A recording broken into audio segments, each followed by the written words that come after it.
गज के 150 बेटा थे, और जब 150 बेटा के साथ चलता था ना तो छाती तान के चलता था। इतना अभिमान था अपने बेटों पे। गज लोगों से कहता था, सुनो किसी को कोई परेशानी हो ना, गजेंद्र महाराज को याद कर लेना, सब ठीक कर दूंगा। केवल 150 बेटों में ये हाल था, जिसके 60,000 बेटे होंगे। क्या होता होगा सोचो। राजा सगर जब 60,000 बेटों के साथ चलते थे ना, राजाओं की छाती फटने लग जाती थी, धरती कांपती थी।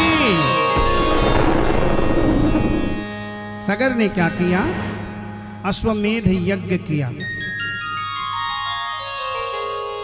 यज्ञ के लिए अश्व को छोड़ा गया तो देवराज इंद्र ने उस घोड़े को चुरा लिया और ले जाकर के कपिल भगवान के आश्रम में बांध दिया। सगर के बेटों ने इस अश्व को खोजना शुरू किया।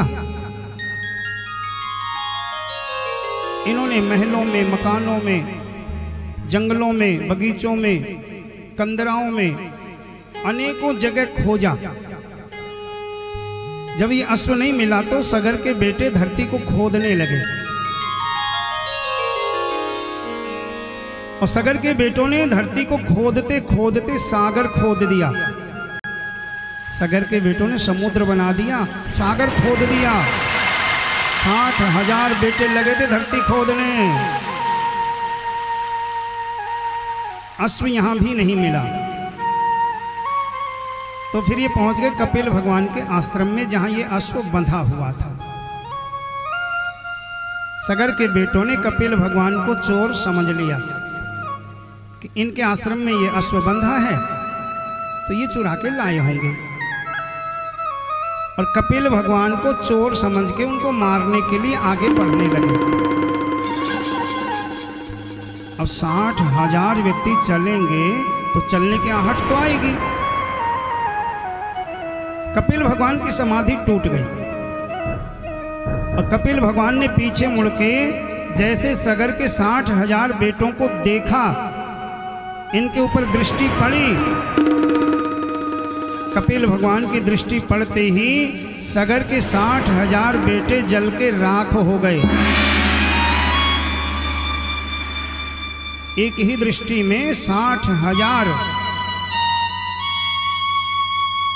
सगर के बेटे भस्मी का ढेर बन गए। केसनी के बेटा असमंजस ने कपिल भगवान की कठोर तपस्या करी, और कपिल भगवान ने असमंजस से कहा कि असमंजस, वामन भगवान के चरणों से उत्पन्न गंगा ब्रह्मा जी के कमंडल में है। यदि वो पृथ्वी पे आकर के सगर के पुत्रों की भस्मी को छू दे, उनको मुक्ति मिल जाएगी। देखिए, कल कथा सुन रहे थे ना वामन भगवान की। वामन भगवान ने एक पांव में तो पूरी पृथ्वी को नाप लिया था, दूसरा पांव जा रहा था ब्रह्मलोक से ब्रह्मांड को चीरता हुआ, तो ब्रह्मा जी ने तुरंत कमंडल उठाया था। वामन भगवान के चरण धो करके श्रम जल बिंदु कमंडल राख्यो, एक बूंद जल अपने कमंडल में रख ली थी, और वही गंगा जी हैं जिनके लिए कितनी पीढ़ी मिट्टी सोचिए धरती पे लाने के लिए। हम लोग बड़ी आसानी से जाते गंगा जी, डुबकी लगाते हैं, हर हर गंगे हर हर गंगे, गंगा जल ले भी आते हैं घर पे, लेकिन गंगा जी को लाने के लिए कितनी पीढ़ियां मिट्टी सोचिए। सगर के बेटा असमंजस ने तपस्या करी, गंगा जी के दर्शन नहीं हुए। असमंजस के बेटा अंशुमान ने तपस्या करी, दर्शन नहीं हुए।